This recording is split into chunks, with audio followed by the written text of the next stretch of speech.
Hello दोस्तों। Good evening, नमस्कार। आप सभी का एक बार जो है फिर से बहुत बहुत स्वागत है आप सभी के अपने यूट्यूब चैनल परीक्षा की शिक्षा में।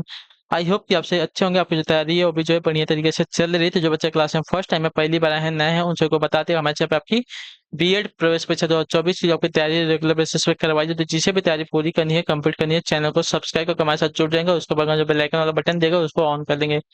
क्लास का समय इंपॉर्टेंट है। जीके जीएस की जो क्लास है सुबह 10 बजे डेली आपको देखने को मिलती है। रीजनिंग की जो क्लास है दोपहर को 1 बजे, कला की जो क्लास है शाम को 4 बजे, और हिंदी की जो क्लास है आपको इसी टाइम पर डेली बेसिस पे शाम को 7 बजे देखने को मिलती है। तो हमारे क्लासेस का जो शेड्यूल आप लोग याद कर रखेंगे, इसी टाइम पर क्लासेस से जुड़ना है, तैयारी को जो है पूरा और कंप्लीट करना है। और ये जो क्लासेस है हर एक स्टेट के बच्चों के लिए है, जहाँ पे भी आपका बीएड का एंट्रेंस एग्जाम होने वाला है। आप चाहे यूपी, बिहार, झारखंड, छत्तीसगढ़, महाराष्ट्र, सॉरी, मध्य प्रदेश, राजस्थान, उत्तराखंड कहीं से भी हो, सभी के लिए क्लासेस इंपॉर्टेंट है। तो सभी लोग जो है क्लास को पूरा अटेंड करेंगे।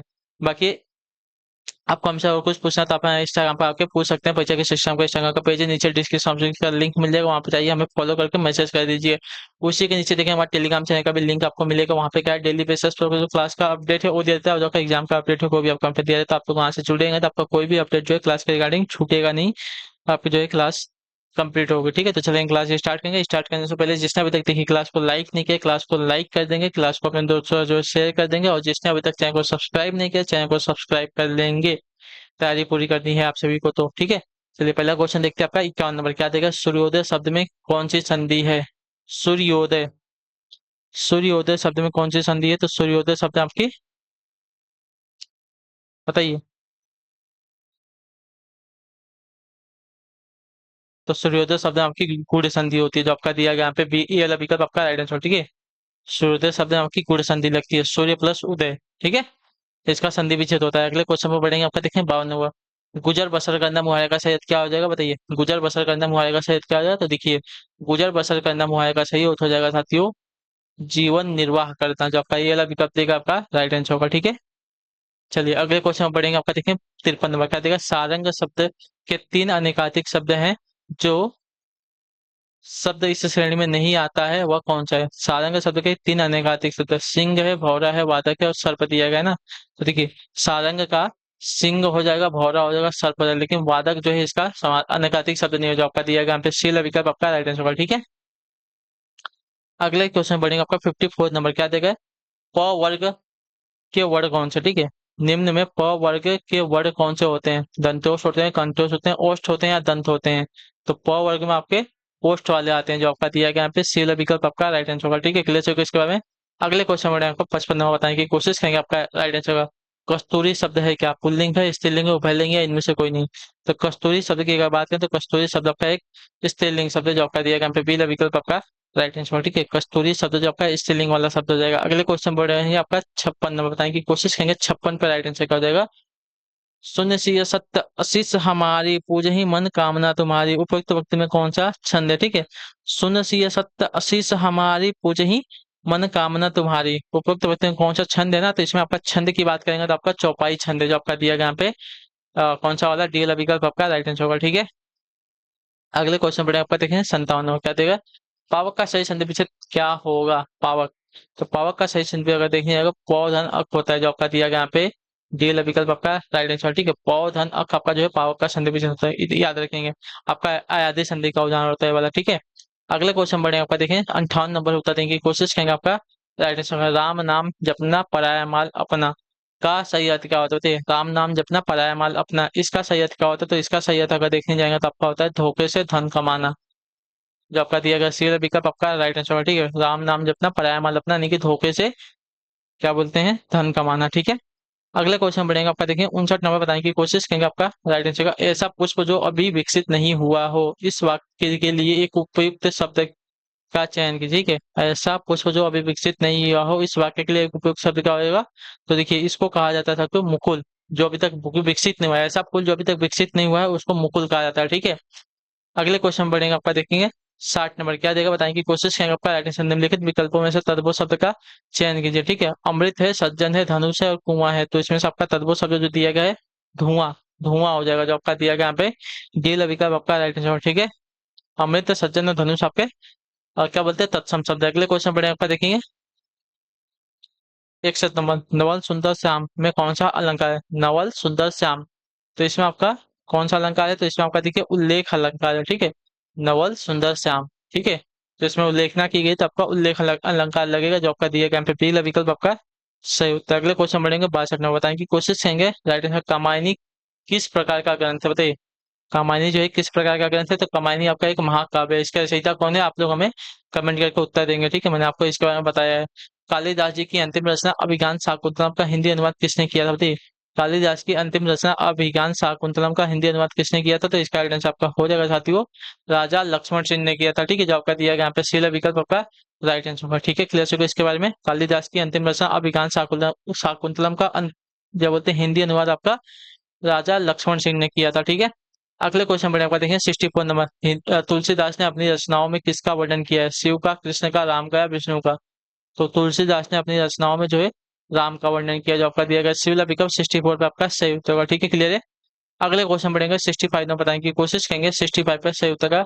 ज्ञानपीठ पुरस्कार पाने वाले हिंदी के प्रथम साहित्यकार हैं कौन बताइए। ज्ञानपीठ पुरस्कार पाने वाले हिंदी के प्रथम साहित्यकार कौन है, तो इसका आंसर आपका हो जाएगा साथियों सुमित्रा नंदन पंत जी हैं, जो आपका दिया गया यहाँ पे ये रहा विकल्प आपका राइट आंसर। ठीक है, ज्ञानपीठ पुरस्कार पाने वाले हिंदी के प्रथम साहित्यकार आपके सुमित्रा नंदन पंत जी हो जाएंगे।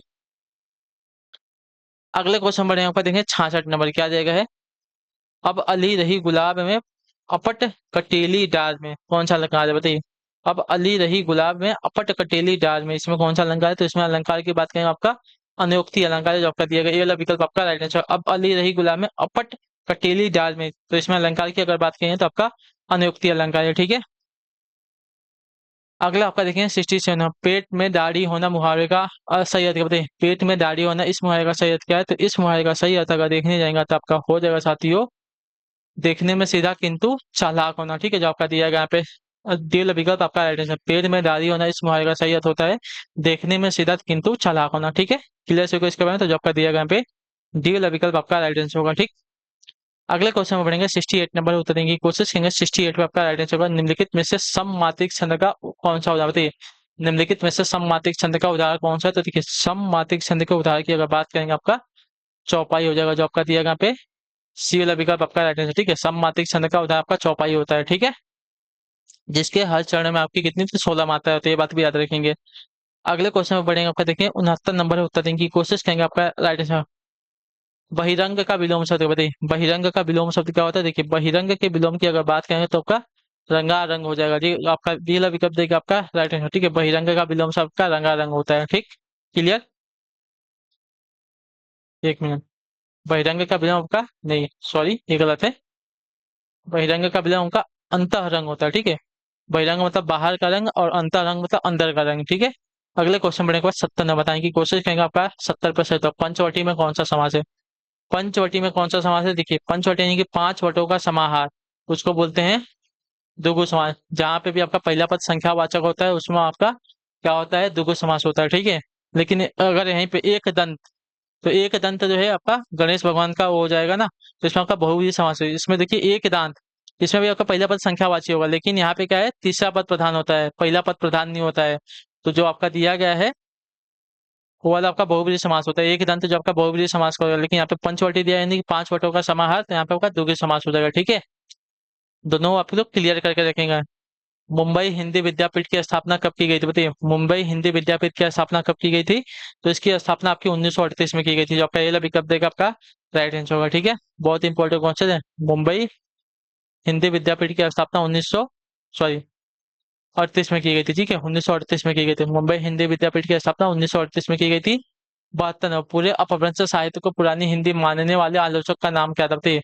पूरी अपभ्रंश साहित्य को पुरानी हिंदी मानने वाले आलोचक का नाम क्या था, तो इसका राइट आंसर आपका हो जाएगा साथियों राहुल सांकृत्यानंद, जो आपका दिया गया यहाँ पे ये विकल्प आपका राइट आंसर होगा। ठीक है, पूरे अपभ्रंश को पूरे अपभ्रंश साहित्य को, ठीक है, पूरे अपभ्रंश साहित्य को पुरानी हिंदी मानने वाले आलोचक का नाम आपका राहुल सांकृत्यानंद था। ठीक है, अगला आपका 73 नंबर। खानन खान बैरम खान सुवन जब ही क्रोध करी तंग कस्यो, इस पक्ति वाला छपे रहीम की प्रशंसा में किसने कहा बताइए। खानान, ठीक है, खानान खान, खानान खान बैरम सुवन जब ही क्रोध करी तंग कास्यो, इस पक्ति वाला छपे रहीम की प्रशंसा में किसने की, किसने कहा था, तो कहा गया था साथियों गंग ने कहा था। ठीक है, गंग ने कहा था खानान खान बैरम सुवा जब ही क्रोध करी तंग कस्यो, इस पक्ति वाला छपे रहीम की प्रशंसा में आपकी गंग ने कहा है। ठीक है। अगले क्वेश्चन पर आपका देखिए 74 नंबर क्या देगा, कलाप का प्राचीन शब्द क्या होगा, कलाप।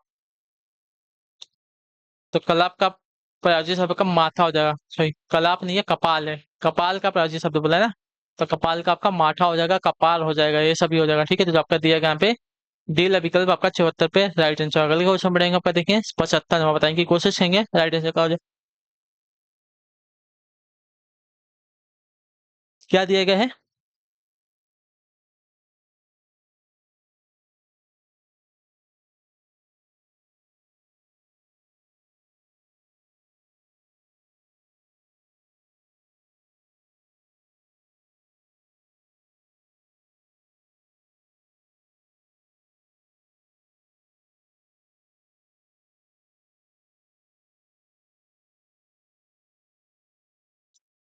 वर्ष 1995 में गठित प्रथम राजभाषा आयोग के अध्यक्ष कौन थे, बताइए।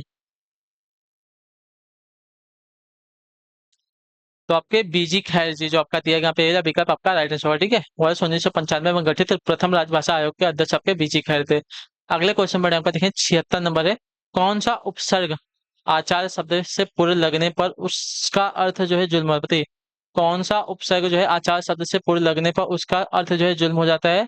तो देखिए आचार में अगर देखेंगे तो दुराचार लगेगा, तो उसका अर्थ जो है उल्टा हो जाएगा, जुल्म हो जाएगा। ठीक है, क्लियर, तो दूर उपसर्ग लगेगा आचार शब्द में, तो उसका अर्थ हो जाएगा जुल्म। ठीक है, क्लियर, तो जो आपका ये वाला विकल्प देगा 76 पे आपका राइट आंसर हो जाएगा। ठीक है।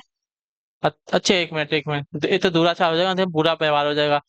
आचार में आपका अति उपसर्ग है, अत्याचार, अत्याचार का अर्थ होता है जुल्म, लेकिन आपका दुराचार का अर्थ होता है गलत व्यवहार। ठीक है, तो अत्याचार का अर्थ होता है जुल्म, तो इसमें आपका अति उपसर्ग लगेगा आचार शब्द में, तो आपका जो लगेगा उसका अर्थ हो जाएगा जुल्म। ठीक है, अगला है आपका देखिए 77 नंबर, निशाचर में कौन सा समास है, निशाचर, निशाचर। तो निशाचर जो है किसको कहा जाता है, जो कि रात में विचरण करते हैं, उसको आपका बहुब्रीहि समास। यहाँ पे तीसरा पद प्रधान हो जाएगा, आपका दिया गया यहाँ पे पहला विकल्प आपका राइट आंसर होगा। ठीक है, अगले क्वेश्चन बढ़े आपका देखेंगे 78 नंबर, निम्न में से कौन जो है वीरगाथा काल का कवि नहीं है, वीरगाथा काल का कवि कौन नहीं है, चंद्रबरदाई, नामदेव, जगनी या मधुकर।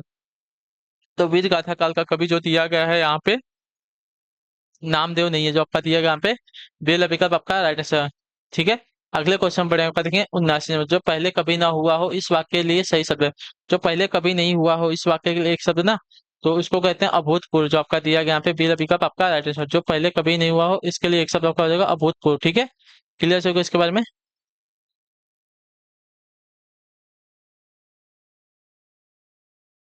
जो पहले कभी नहीं हुआ हो इस वाक्य के लिए एक शब्द आपका अभूतपूर्व होता है। चलिए अगले क्वेश्चन में पढ़ेंगे, आपका देखेंगे 80 नंबर, बताने की कोशिश करेंगे 80 पैटर्न से प्रयोग की दृष्टि से सूक्ष्म अंतर व्यक्त करने वाले शब्दों को क्या कहते हैं, बताइए। प्रयोग की दृष्टि से सूक्ष्म अंतर व्यक्त करने वाले शब्द क्या कहलाते हैं। तो प्रयोग की दृष्टि से सूक्ष्म अंतर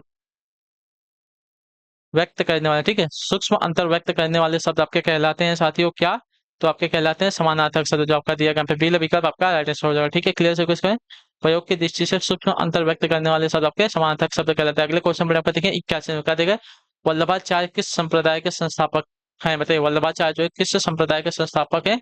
तो वल्लभाचार्य जो दिया गया यहाँ पे शुद्धाद्वैतत्व, ठीक है, शुद्धाद्वैतत्व संप्रदाय के संस्थापक इतने याद रखिए। ठीक है, वल्लभाचार्य जो आपके द्वैत शुद्धाद्वैत संप्रदाय के संस्थापक हो जाएंगे, याद रखिएगा। ठीक है, जो आपका दिया गया यहाँ पे पी विकल्प 81 पे आपका सही उत्तर होगा। ठीक है, अगले क्वेश्चन पढ़ेंगे 82 नंबर, क्या देगा, निम्न में से किस पुस्तक में भ्रमरी गीत का प्रसंग है, बताइए। कौन सा ऑप्शन आपका राइट होगा, निम्न में से किस पुस्तक में आपका भ्रमरी गीत का प्रसंग है, तो आपका राइट आंसर होगा सूर सागर बुक में, जो आपका दिया गया यहाँ पे सी विकल्प आपका राइट आंसर। ठीक है, सूर सागर पुस्तक में आपका भ्रमरी गीत का प्रसंग है, इतना याद रखिएगा। ठीक है, जो आपका सी विकल्प देगा 82 पे आपका राइट आंसर होगा। अगले क्वेश्चन पर पढ़ेंगे, उत्तर देने की कोशिश करेंगे। आपका क्या दिया है, गागर में सागर मुहावरे का अर्थ क्या, बताइए। गागर में सागर मुहावरे का अर्थ क्या है, तो देखिए गागर में सागर मुहावरे का अर्थ आपका होता है साथियों सापेक्ष में संक्षेप में गहरी बात कर देना। ठीक है, संक्षेप में गहरी बात कर देना, इस मुहावरे का इस किस मुहावरे का अर्थ होता है, तो आपका गागर में सागर मुहावरे का अर्थ होता है। ठीक है, संक्षेप में गहरी बात करना जो आपका दिया गया है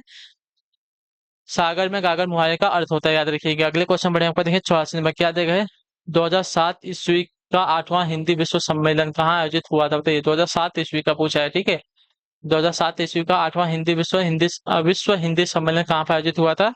तो इसका राइट आंसर आपका हो जाएगा साथियों न्यूयॉर्क में, जो आपका दिया गया डी विकल्प आपका राइट आंसर। 2007 ईस्वी का 8वां विश्व हिंदी सम्मेलन आपका दो न्यूयॉर्क में आयोजित हुआ था। अगला है आपका देखेंगे 85 नंबर, चौपाई के 4 चरणों में कितनी मात्रा होती है? मैंने इसके बारे में अभी आपको बताया था जब ये आया था।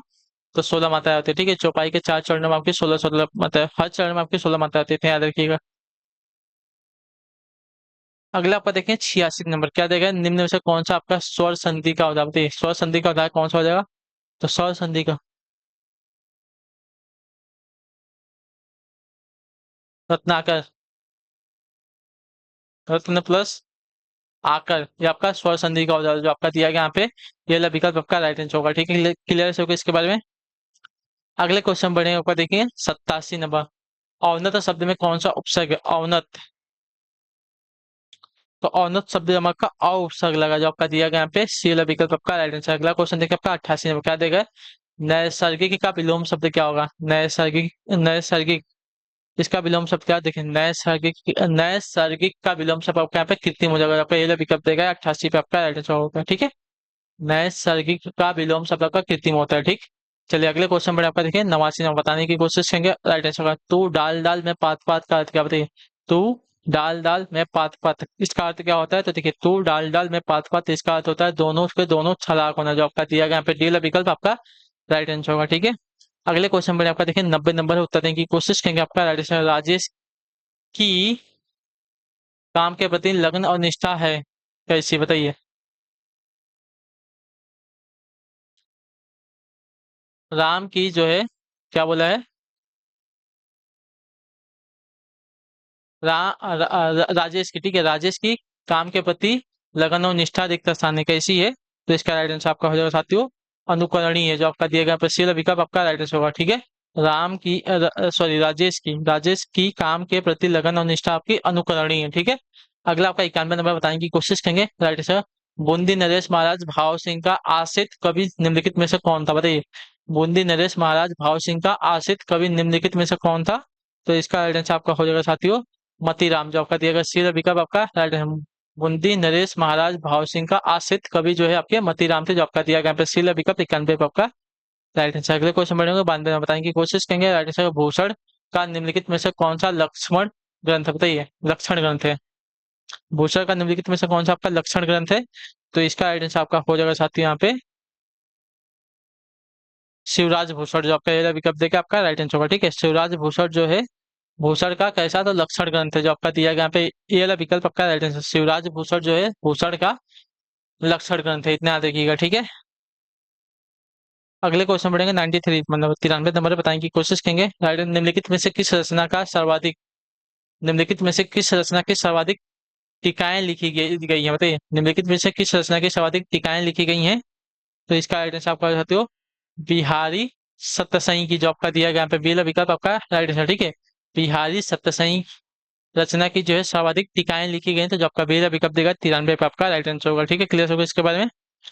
चलिए अगले क्वेश्चन में बढ़ेंगे, बताते हैं 94 बताने की कोशिश करेंगे आपका राइट आंसर। वीर गाथा काल के कवि नहीं है कौन? बताइए वीर गाथा काल के कवि कौन नहीं है? तो वीर गाथा काल के कवि की अगर बात करें आपका नामदेव नहीं है, जो आपका दिया गया बी वाला विकल्प आपका राइट आंसर, ठीक है। वीर गाथा काल के कवि आपके नामदेव नहीं है, तो बी वाला विकल्प जो देगा 94 पे आपका राइट आंसर होगा, ठीक है। अगले क्वेश्चन बढ़ेंगे आपका 95 ना बताने की कोशिश करेंगे 95 पे आपका राइट आंसर का। हिंदी कविता को छंदों की परिधि से मुक्त कराने वाले थे कौन? बताइए हिंदी कविता को छंदों की परिधि से मुक्त कराने वाले कवि कौन थे? तो इसका राइट आंसर आपका हो जाएगा सुरकांत त्रिपाठी निराला, जो आपका दिया गया यहाँ पे सी वाला विकल्प आपका राइट आंसर, ठीक है। हिंदी कविता को छंदों की परिधि से मुक्त कराने वाले आपके सुरकांत त्रिपाठी निराला थे, जो आपका दिया गया यहाँ पे सी वाला विकल्प आपका राइट आंसर होगा, ठीक है। क्लियर हो इसके बारे में, यहाँ तक सभी का क्लियर है। चलिए अगला है आपका 96 में बताने की कोशिश करेंगे आपका राइट आंसर का। अधिमा उत्तम काव्य है, मध्य लक्षणा लीन, अधम व्यंजना रस विलस, रस विरस, उल्टा कहत नवीन। यह पंक्तियां किसकी हैं हमको बतानी है, ठीक है। अधिमा उत्तम काव्य है, मध्य लक्षणा लीन, अधम व्यंजना रस विरस, उल्टा कहत नवीन।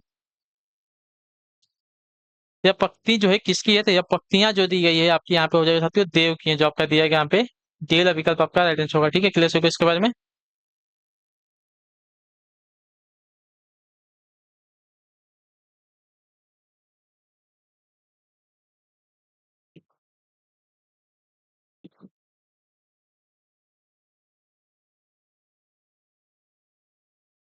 ठीक है। आयना अधिमा उत्तम काव्य है, मध्य लक्षणा लीन, अधम व्यंजना रस विरस उल्टा कहत नमीन। ये पंक्तियां जो आपकी देव जी की हैं, तो जो आपका दिया गया यहाँ पे डी वाला विकल्प आपका राइट है। अगला क्वेश्चन देखा आपका 97 में, कहते हैं चरण कमल में कौन सा समास है। चरण कमल, तो चरण कमल, तो कमल के समान चरण, जो इसकी बात करेंगे तो इसमें आपका जो दिया गया आपके पास कर्मधारय समास हो जाएगा। ठीक है। विशेषण, विशेषण और उपमेय उपमान का यहाँ पे संबंध दे दिया जाता है, तो जो आपका दिया गया यहाँ पे कौन सा वाला डी वाला विकल्प आपका यहाँ पे राइट आंसर होगा। ठीक है, क्लियर हो गया इसके बारे में। चरण कमल में आपका कर्मधारय समास है। ठीक, चलिए अगले क्वेश्चन में बढ़ेंगे, उत्तर देने की कोशिश करेंगे, आपका राइट आंसर क्या हो जाएगा। ठीक है, चलिए अगला है आपका, देखेंगे 98 नंबर। अंग्रेजी शब्द ड्राफ्टिंग का भारत सरकार द्वारा स्वीकृत हिंदी अनुवाद क्या होता है। अंग्रेजी शब्द ड्राफ्टिंग का भारत सरकार द्वारा स्वीकृत हिंदी अनुवाद क्या हो जाएगा। तो इसका राइट आंसर आपका हो जाएगा साथियों, प्रारूपण। ड्राफ्टिंग का भारत सरकार द्वारा स्वीकृत हिंदी अनुवाद आपका यहाँ पे प्रारूपण है। ठीक है। अगले क्वेश्चन पर आपका देखें 99। सूफी संतों की अनहलक की घोषणा किससे मिलती जुलती, बताइए। सूफी संतों की अनहलक की घोषणा किससे मिलती जुलती है। तो इसका राइट आंसर आप कर सकते हो अद्वैतवाद से, जो आपका दिया गया यहाँ पे डी विकल्प आपका राइट आंसर। ठीक है, सूफी संतों की अनहलक की घोषणा आपकी अद्वैतवाद से मिलती जुलती है। अगले क्वेश्चन पर आपका देखें 100 नंबर, बताने की कोशिश करेंगे। 100 पे आपका राइट आंसर होगा किस भाषा में संस्कृत के तत्सम शब्दों का प्रयोग नहीं होता। किस भाषा में संस्कृत के तत्सम शब्दों का प्रयोग नहीं होता। उर्दू, हिंदी, बिहारी, अवधी। तो इसका राइट आंसर आप कर सकते हो उर्दू, जो आपका ये विकल्प देगा आपका राइट आंसर हो जाएगा। ठीक है, उर्दू भाषा में संस्कृत के तत्सम शब्दों का प्रयोग नहीं होता, याद रखिएगा। ठीक है, बाकी हिंदी, बिहारी, अवधी में होता है।